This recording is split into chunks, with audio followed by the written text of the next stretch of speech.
व्याकरण की दृष्टि से अगर कुंभ का अर्थ किया जाए, कुंभ किसे कहते हैं? पहले तो ये हमारी दृष्टि में केवल ये है कि कुंभ माने जिसमें पानी भर दो वो घड़ा, मगर व्याकरण की दृष्टि से अगर उसका कु का क्या अर्थ है, भ का क्या अर्थ है, एक एक शब्द का अर्थ होता है।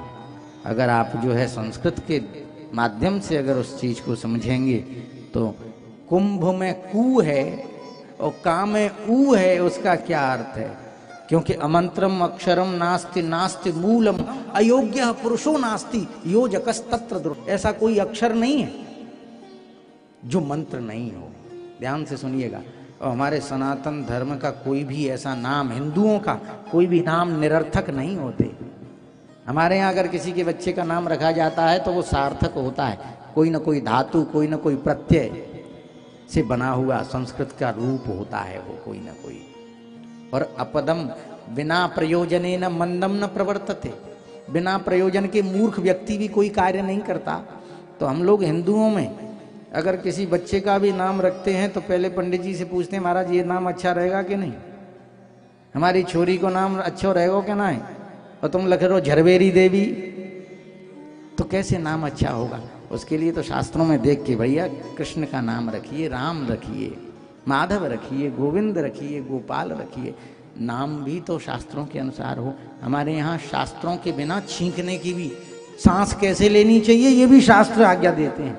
जो मनमाना करते हैं वो पशु हैं। मतयो यत्र गच्छन्ति तत्र गच्छन्ति वानराः, श्रुतयो यत्र गच्छन्ति तत्र गच्छन्ति वै नराः।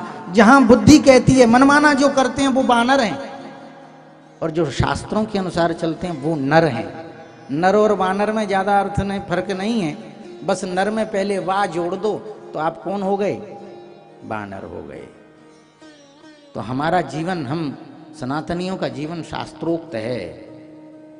यह शास्त्र विधि मुत्सज्य वर्तते काम कारतः। जो शास्त्र के अनुसार चलता है वही भगवान का भक्त है। नहीं तो आज्ञा छेदी ममद्वेषी मद भक्तो न च मे प्रिय। हम लोग हर क्रिया, हम लोग श्वास भी लेते हैं तो कैसे सांस लेनी चाहिए ये भी शास्त्रों में निर्धारित है। छींक लेनी, हमें थूकना है तो किधर थूकना है? पुरतः देवता सर्वे दक्षिण पितर दक्षिणस्तथा, सामने सभी देवता हैं और दाईं तरफ अपने पितर हैं, तो बामे गंडू समाचरे। तो अपना थूकना भी है तो किधर थूके? सामने मनमाना थूक दो। आजकल तो सड़कों पे निकलना मुश्किल हो गया महाराज, कहीं भी से थूक आ जाए, पी का आ जाए, पता ही नहीं पड़ता कि बच के चलो भैया।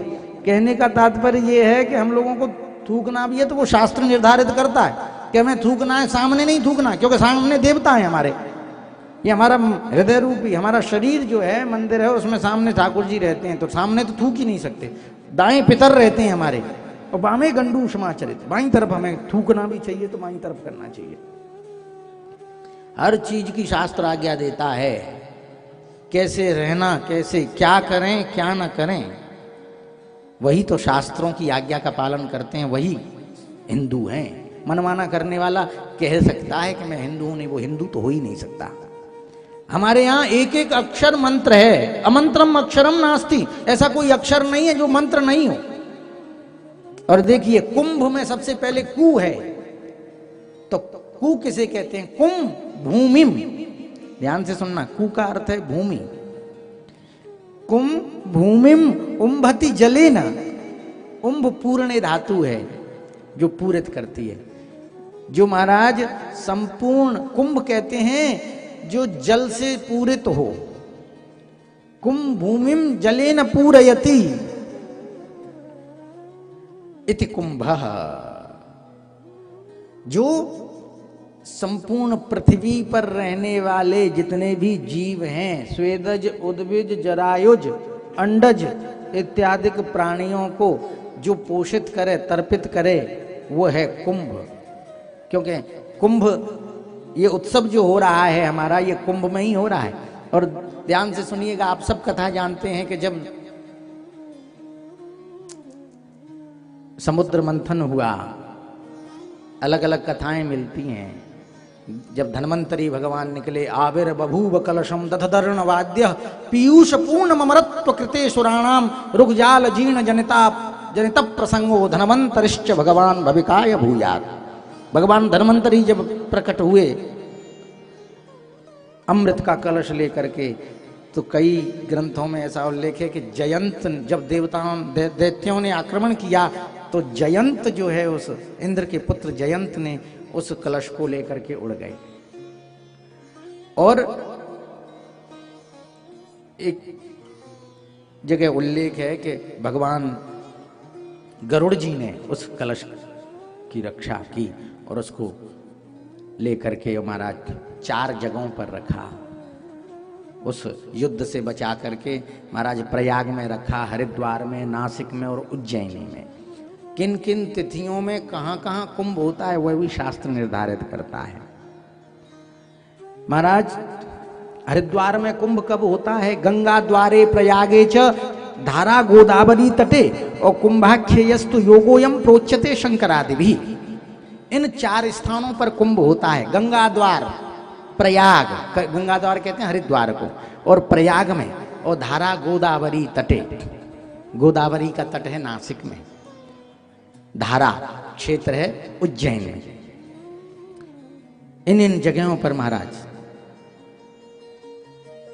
कुंभ का शास्त्रों में आज्ञा दी है कि यहां पर ही कुंभ होता है, और वहीं पर गरुड़ जी महाराज ने उन कुंभ कलश को स्थापित किया। अब किस तिथि में कौन कौन ग्रह किस तिथि में आ जाएं, महाराज किस राशि में कौन ग्रह आ जाए तो कहां कुंभ लगता है, ये भी शास्त्र की आज्ञा है। तो लिखा है पद्मिनी नायके मेष। पद्मिनी नायक कहते हैं सूर्य को। भगवान सूर्य जब मेष राशि में आ जाए और कुंभ राशि गतौ गुरे, कुंभ राशि में भगवान गुरु आ जाएं, तब गंगा द्वारे भवेद योग। जब हरिद्वार में कुंभ का योग लगता है तब कुंभ का, ये 12 वर्ष में होता है। और ये कुंभ का जो उत्सव है महाराज 12 है। हमने तो 4 जगह जाना है और ये 5वां यहाँ बैठक है कुंभ की। और यहाँ ऋषि लोग, वैष्णव संत लोग यहाँ पर जब भगवान गरुड़ जी आए थे तो यहाँ बैठे थे वो कलश को लेकर के।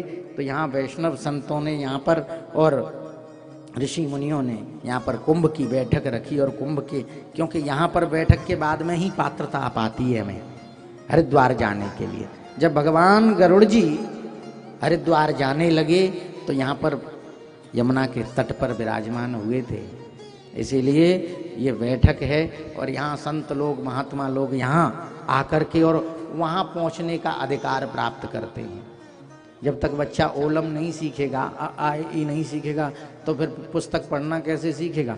तो पहले यहाँ पे पात्रता मिलती है, पहले यहाँ पर अधिकार मिलता है, तब उसके पश्चात जो है हरिद्वार जाने की योग्यता आ पाती है।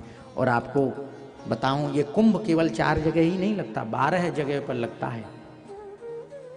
4 स्थानों पर तो यहाँ मृत्यु लोक में लगता है, और 8 स्थानों पर महाराज जो है देवलोक में लगता है, जो कि देवता लोग ही जा सकते हैं, जहां पर हम लोगों की वहां पर गति नहीं है। इसीलिए सज्जनों, उस प्रयाग कुंभ के उपलक्ष्य में हम लोग यहाँ पात्रता प्राप्त करने के लिए, भगवान की अहितु की कृपा प्राप्त करने के लिए हम इस महानतम कुंभ पर्व में श्रीमद् भागवत, क्योंकि कुंभ में अमृत भरा है और अमृत को पी लेने के बाद में व्यक्ति अक्षय हो जाता है, उसके पुण्य अक्षय हो जाते हैं। वो जो करता है उसके पुण्य जो हैं उनका कभी क्षय नहीं